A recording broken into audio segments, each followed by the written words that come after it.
Okay, welcome back.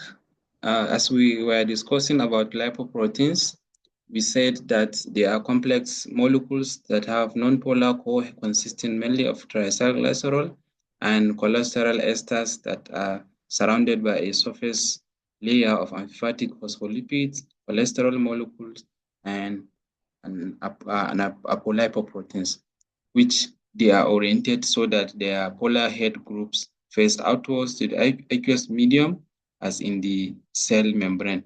So the protein moiety of a lipoprotein is known as an apolipoprotein or apoprotein, constituting nearly 70% of some HDL, high density lipoprotein, and as little as 1% of chylomicrons.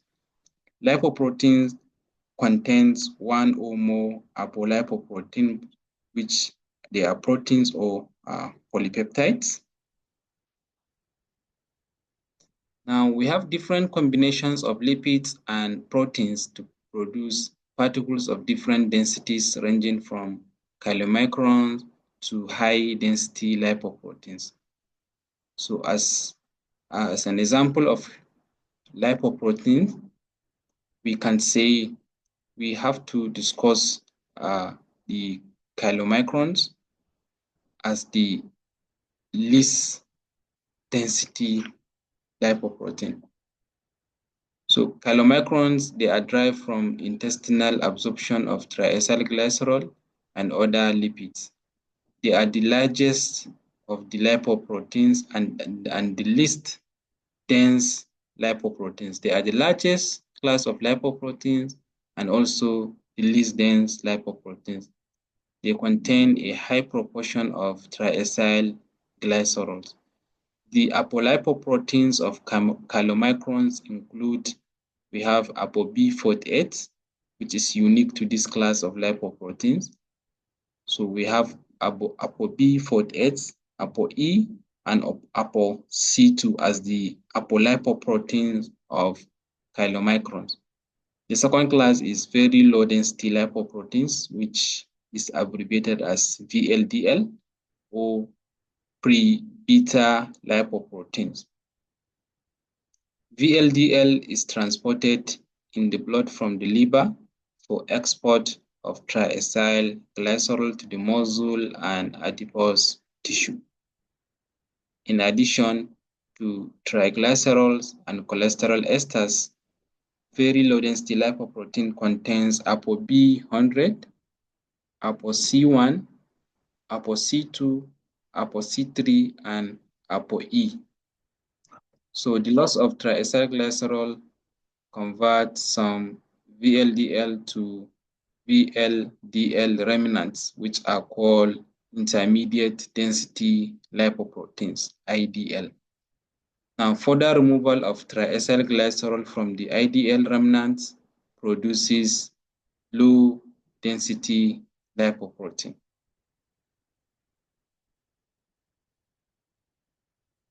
Low density lipoproteins, or LDL or beta lipoproteins, they are representative of a final stage in the catabolism of VLDL. So cholesterol are the predominant lipids, and the main apolipoproteins of LDL, which is beta lipoprotein, include apolipoprotein B, B100, that's ApoB100, and ApoB100 is one of the longest single polypeptide chains known. It is having 4,536 amino acids and a molecular mass of 550,000 Dalton.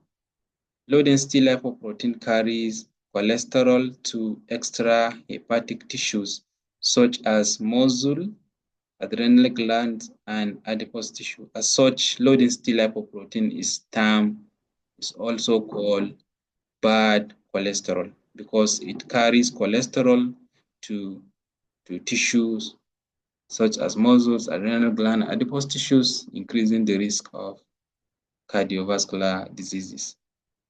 So we have high density lipoprotein, HDL or alpha lipoproteins. It originates in the liver and small intestine as small protein-rich particles that contain relatively low cholesterol, and it has no cholesterol esters.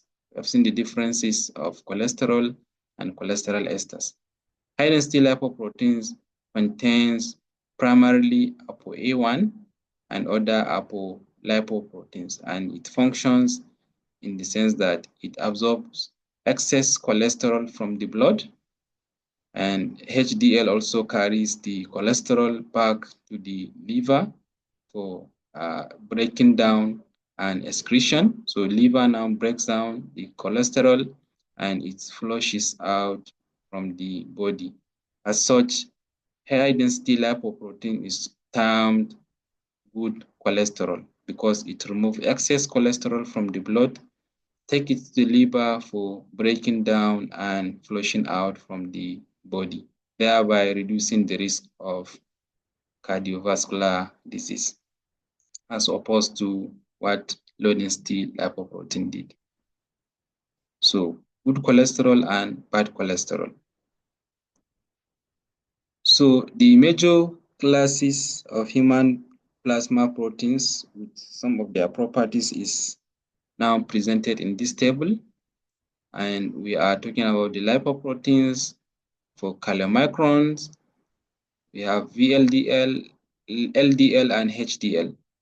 So, and the composition in percent and weight, percentage weight, density, right? You have the protein component, the phospholipids component, the free cholesterol, cholesterol esters, and triglycerols that are found in each of these classes of human plasma lipoproteins. For chylomicrons, the density is less than 1. It's less than 1.006. It has 2 proteins, 9 phospholipids, 1 free cholesterol, and 3 cholesterol esters with 85 triacyl glycerol. So you remember chylomicrons has the largest share of the triacyl glycerol.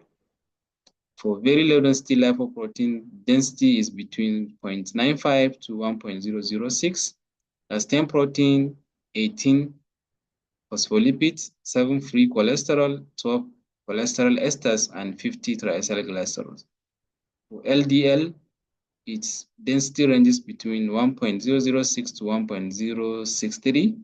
That's 23 protein, 20 phospholipids, 8 free cholesterol, 37 cholesterol esters, and 10 triacylglycerols. So LDL has the highest number of